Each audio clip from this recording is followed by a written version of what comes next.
Seni delegasi. Terbayang gak sih kalau kita harus melakukan semuanya sendiri mulai dari nol? Mau punya baju mesti tanam kapas sendiri, lalu memintalnya jadi benang. Lalu menenunnya jadi kain, baru kemudian menjahitnya jadi baju. Waduh, lama ya.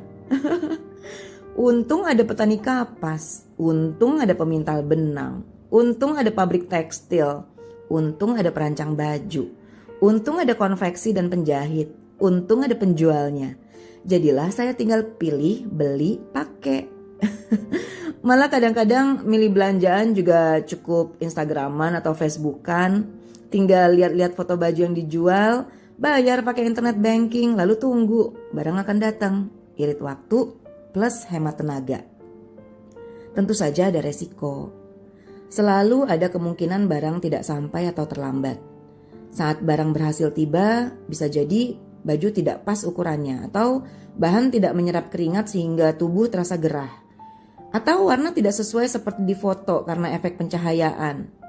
Kesal, wajar. Asal tidak berharap terlalu tinggi, Anda tidak akan stres sendiri. Begitu juga halnya dengan seni delegasi. Asal punya rasa percaya dan siap untuk menurunkan standar pengharapan, banyak hal dalam keseharian yang bisa didelegasikan berdasarkan skala prioritas. Saat kita mau bepergian ke suatu tempat dan butuh naik pesawat, berarti kita mesti belajar percaya sama orang lain, ya kan? Belajar percaya sama yang ahli, lalu berdoa.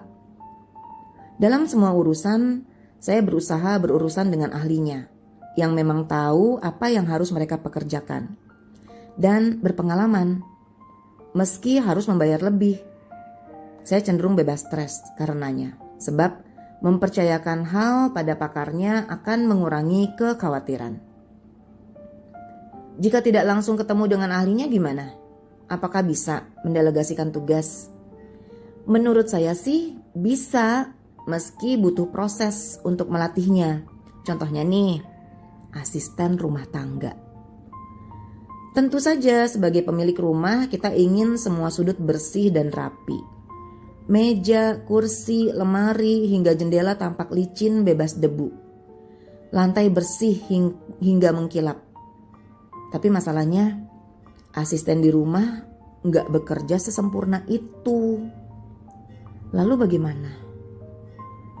Kalau kita ingin semua sempurna, pasti deh gatel pengen turun tangan kerjain sendiri. Kalau sudah begitu, berkuranglah waktu yang bisa kita olah. Lagi-lagi kita menguras waktu, bukan mengolah. Sebetulnya nggak salah kok membereskan rumah.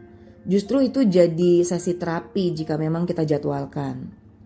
Tapi kalau kita bersih-bersih rumah hanya karena reaksi tidak puas atas pekerjaan si asisten, nah hati-hati tuh, kita yang terjebak.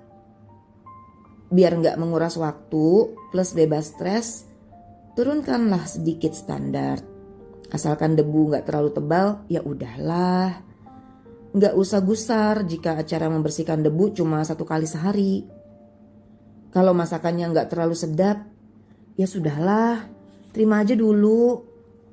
Kalau si asisten perlu dikasih tahu berkali-kali untuk mengerjakan sesuatu, bikin aja catatan prosedur yang jelas, tempel di tempat yang bisa dilihat asisten. Punya asisten terlatih butuh proses. Kita perlu menginvestasikan waktu untuk mengajarkan dia.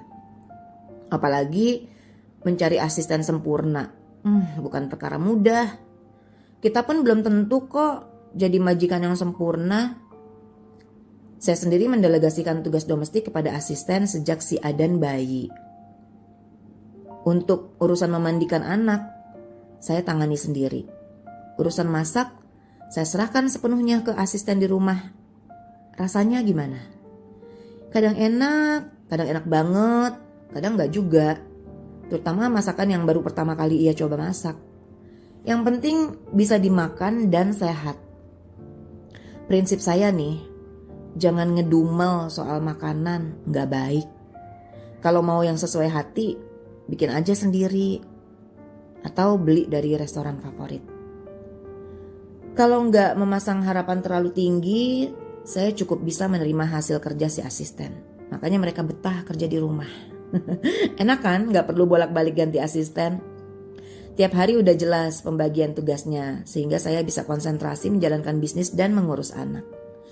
Kalau gak ada delegasi, siap-siap mati berdiri.